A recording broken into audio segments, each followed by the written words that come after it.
Back to news. నేతలు కట్టుకథలు మానేసి పిట్ట కథలు చెప్తున్నారు. సీరియస్ విషయాలు కూడా సీరియల్లా చెబితే లాభం లేదని గ్రహించారు. అటు నుంచి నరుక్కొస్తున్నారు. చేదు మాత్రకు షుగర్ కోటింగ్ ఇచ్చినట్లు పొలిటికల్ పిట్ట కథలతో జనాన్ని పడగొడుతున్నారు. ప్రజల మనసులో పాగా వేస్తున్నారు. రాష్ట్రంలోని నలుగురు నేతలు నానా రకాల కథలు చెప్తున్నారు. రాజకీయాల్ని రంజింపచేస్తున్నారు.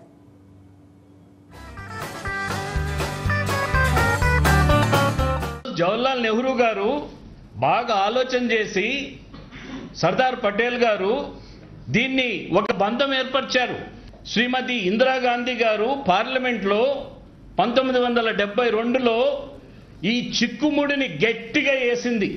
ఇప్పుడు స్టేట్లో పొలిటికల్ పిట్టకథలు నడుస్తున్నాయి. విషయాన్ని సుత్తి లేకుండా సూటిగా చెప్పే నేతలు రూట్ మార్చారు.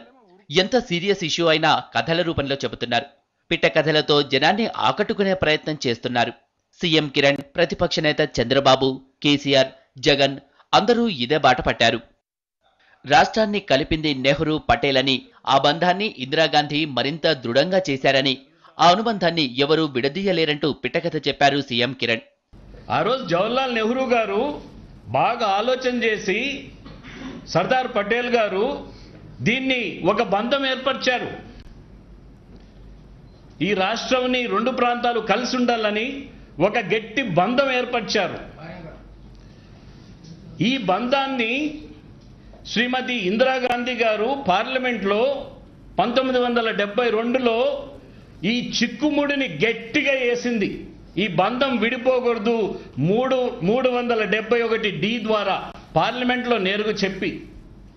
అందుకని అంత సులభమైన అంశం కాదు విడిపోయేది.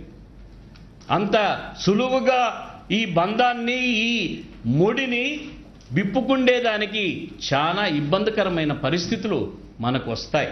ఎప్పుడు సీరియస్ గా మాట్లాడే చంద్రబాబు కూడా రూట్ మార్చారు. కొద్ది నెలల క్రితం తన పర్యటనలో జనానికి పిట్టకథల రూపంలో ప్రస్తుత రాజకీయాల గురించి వివరించారు. షికారు చేయాలి సంవత్సరంలోనే ఒక ఆశ కలిగింది. ముసలిని అదురుగా నేర్చుకుని షికారుకు పోతామని చెప్పి తీసుకెళ్లి నడి సముద్రంలోకి పోయి అప్పుడు కోతికి అసలు మాట చెప్తుంది, గుండె తినాలనిపిస్తుంది, గుండె మండిపోతుంది. అప్పుడు కోతి తెలివిగా ఒక మాట చెప్తుంది, ఈ ముసలి ఇంత దొంగ నాటకం ఆడింది కాబట్టి మనం కూడా నాటకం ఆడాలని. అసలు ముసలి నేను మంచిపోయాను, నా గుండె చెట్టు మీద పెట్టి వచ్చాను, మళ్ళా తెచ్చిస్తాను, మళ్ళా వస్తాను. కామని చెట్టెక్కిన తర్వాత ఈ ముసలి లాంటి వాళ్ళతో స్నేహం చేస్తే మన ప్రాణం ఉండదు, దీనికి పల్లి వాల్సిన పర్లేదు, దీంతో స్నేహం అవసరం లేదని ఆ కోతి నిర్ణయించుకుంటుంది. జగన్ అక్రమ సంపాదన ఎంతుంటుందో అనే విషయాన్ని జనం కళ్లకు కట్టేలా పిట్టకథ రూపంలో చంద్రబాబు వివరించారు.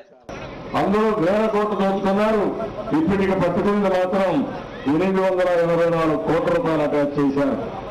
జగన్ మన రాజశేఖర రెడ్డి కొడుకు ఆస్తులు ఎంత ఉన్నాయంటే తమ్ముళ్ళు, మీరు ఎవరన్నా ₹1 మీ ఊర్లో ఎక్కడ చూశారా? ఎవరన్నా చూశారా?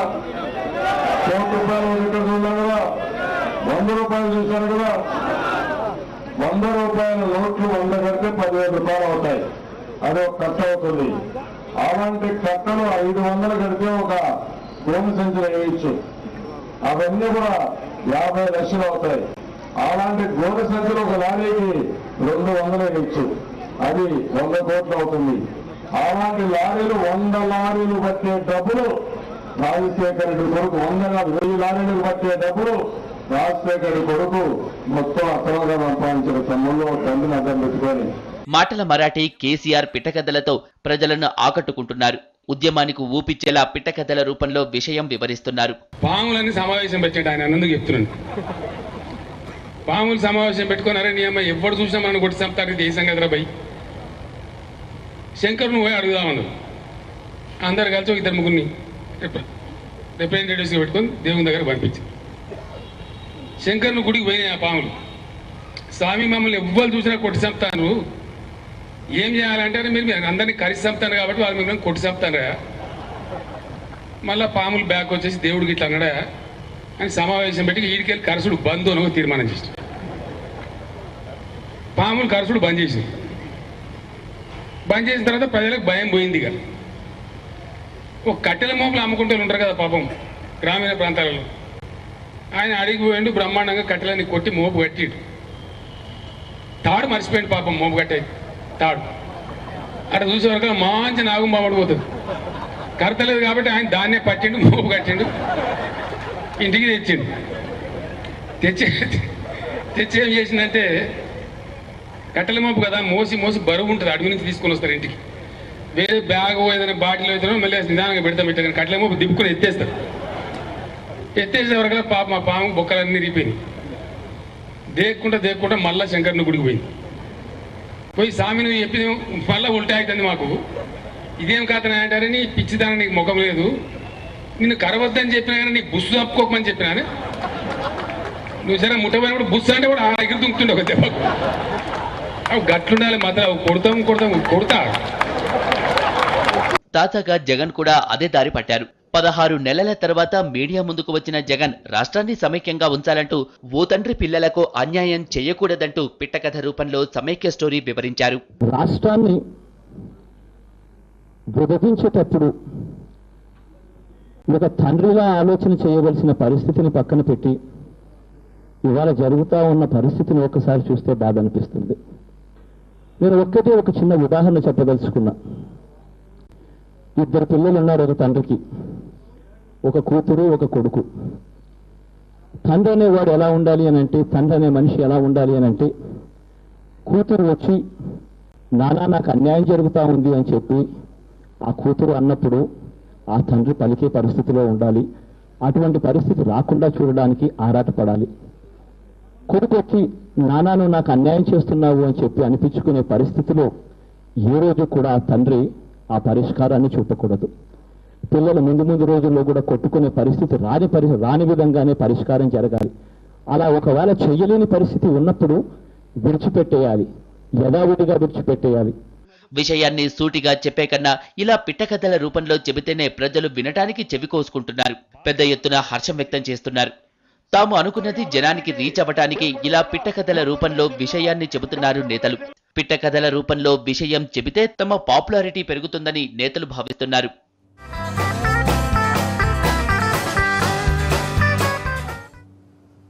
శ్రీశైల క్షేత్రంలో బడా స్కామ్ బట్టబయలైంది. కైలాస కంకణాల టికెట్ల ఆదాయాన్ని జేబులో వేసుకున్నారు ఆలయ ఉద్యోగులు. ఏకంగా 20,000కు పైగా టికెట్లు అమ్ముకున్నట్లు లెక్క తేలింది. అవకతవకలకు పాల్పడ్డ 4 కాంట్రాక్ట్ ఉద్యోగులను తొలగించారు. కైలాస కంకణాల టికెట్లలోనే కాకుండా అడుగడుగునా అవినీతి అక్రమాలు వెలుగు చూస్తున్నాయి. రెడ్ హ్యాండెడ్ గా పట్టుబడింది కొందరే అయితే దొరకకుండా దోచుకునేవారు చాలా మంది. అష్టాదశ శక్తిపీఠం జ్యోతిర్లింగ క్షేత్రమైన శ్రీశైలాన్ని భక్తులు చాలా పవిత్రంగా భావిస్తారు. నిత్యం వేలాది మంది మల్లన్నను దర్శించుకుని మొక్కులు తీర్చుకుంటారు, కానుకలు సమర్పించుకుంటారు. కానీ ఇక్కడి ఉద్యోగులు మాత్రం భగవంతునికి చెందాల్సిన సొమ్మును యథేచ్ఛగా దోచేస్తున్నారు. తాజాగా భక్తుల చేతికి కట్టే కైలాస కంకణం టికెట్ల విక్రయాల్లో జరుగుతున్న గోల్మాల్ గుట్టు రట్టయింది. టికెట్ల విక్రయాల్లో అవకతవకలు జరుగుతున్నాయని తెలిసి ఈవో ఆజాద్ ఆకస్మిక తనిఖీలు చేయించగా స్పాట్లో 7,500 రూపాయలు నొక్కేసినట్టు తేలింది. మొత్తం లెక్కలు బయటికి తీస్తే 20,000కు పైగా టికెట్ల సొమ్ము మల్లన్నకు చేరలేదు. టికెట్ల సొమ్ము స్వాహా చేసిన 4 కాంట్రాక్టు ఉద్యోగులను సర్వీస్ నుంచి తొలగించారు. ఉద్యోగుల తీరుపై భక్తుల నుంచి ఆగ్రహం వ్యక్తమవుతోంది. ఓం నమః శివాయ. ఇక్కడ గుడిలో కంకణాలు ప్రత్యక్షంగా టెంపుల్ వారు అమ్మడం జరుగుతుంది. ఈ కంకణాలు తీసుకోవడం మాకు ఎంతో హ్యాపీగా ఉంటుంది. కంకణాలు అమ్మేవారు గోల్మాల్ జరిగింది. ఇలాంటి జరగకుండా టెంపుల్ వారు అధికారులు గట్టిగా స్పందించాలని కోరుతున్నాం. ఇటీవల అభిషేకం టికెట్ల విక్రయాల్లో కూడా చేతివాటం ప్రదర్శించారు ఆలయ ఉద్యోగులు. ఒకసారి విక్రయించిన టికెట్లను భక్తులకు మళ్లీ కేటాయిస్తూ లక్షల్లో దేవస్థానం ఆదాయానికి గండికొట్టారు. దీనిపై తాత్కాలిక చర్యలతోనే సరిపెట్టారు దేవస్థానం అధికారులు. లడ్డూల విక్రయాల్లోనూ భక్తులకు టోకరా వేస్తున్నారు. 10 రూపాయలకు 100 గ్రాముల లడ్డూ అందించాల్సి ఉండగా భక్తులకు 70 గ్రాముల లడ్డూనే ఇచ్చేవారు. భక్తుల రూపంలో దేవుడి హుండీకి వచ్చిన విరాళాలను సైతం వదల్లేదు కొందరు ఉద్యోగులు. సీసీ కెమెరాల్లో ఉద్యోగుల బండారం బయటపడింది. శ్రీకాకుళం జిల్లాలోని అరసవెల్లి సూర్యనారాయణ స్వామి దేవస్థానంలో స్వామివారిపై నేరుగా ప్రసరించాల్సిన సూర్యకిరణాలకు కారు మబ్బులు అడ్డుపడ్డాయి. ప్రతి ఏటా అక్టోబర్ 1, 2, 3 తేదీల్లో సూర్యకిరణాలు నేరుగా మూల విరాట్పై ప్రసరిస్తూ ఉంటాయి. అయితే ఈ ఏడాది వర్షాల కారణంగా ఆకాశం మేఘావృతం కావడంతో సూర్యకిరణాలు ప్రసరించలేదు. దీంతో ఈ అద్భుత దృశ్యాన్ని చూడటానికి వచ్చిన భక్తులు నిరాశతో వెనుదిరిగారు.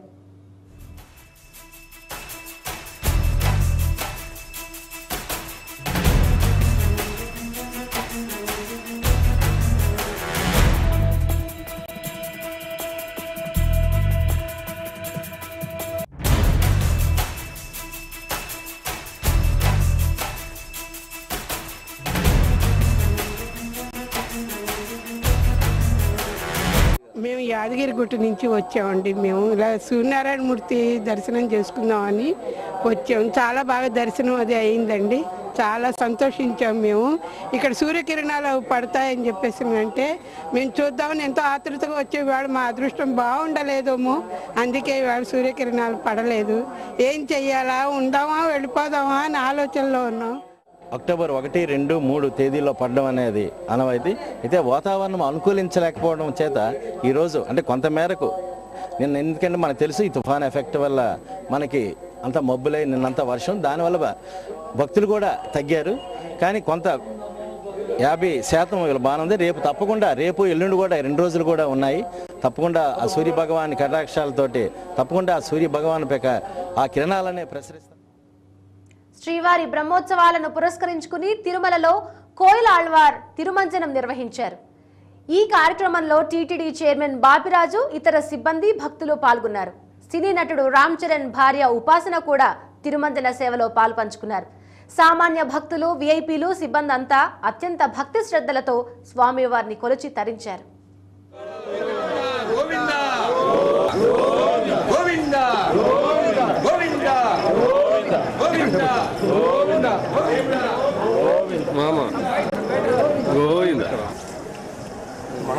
మన కూడా దిగురు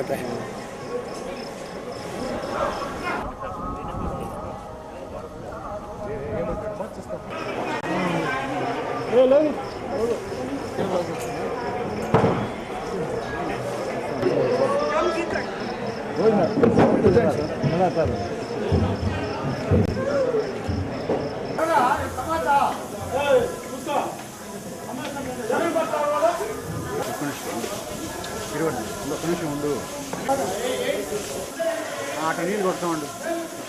నీళ్ళు కొడతాం అయినా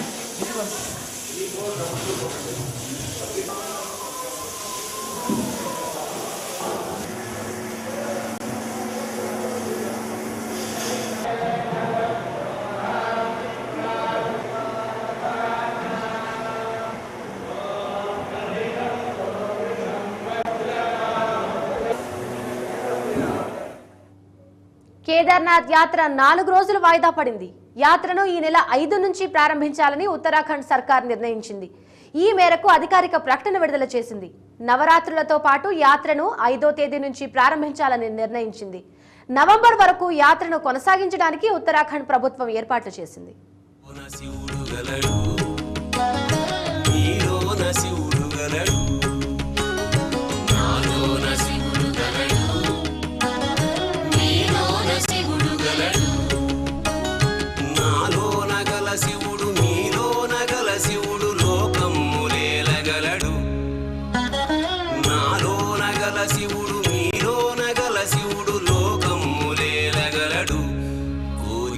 శోకము బాపగలడు, నాలోన శివుడు గలడు, నీలోన శివుడు గలడు, నాలోన శివుడు గలడు, నీలోన శివుడు గలడు.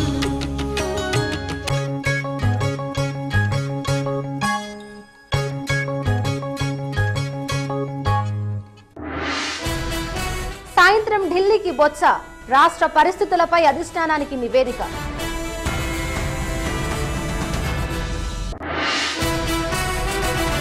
అరవై 63వ రోజు కొనసాగుతున్న ఆందోళనలు, పనబాకను అడ్డుకున్న సమైక్యవాదులు.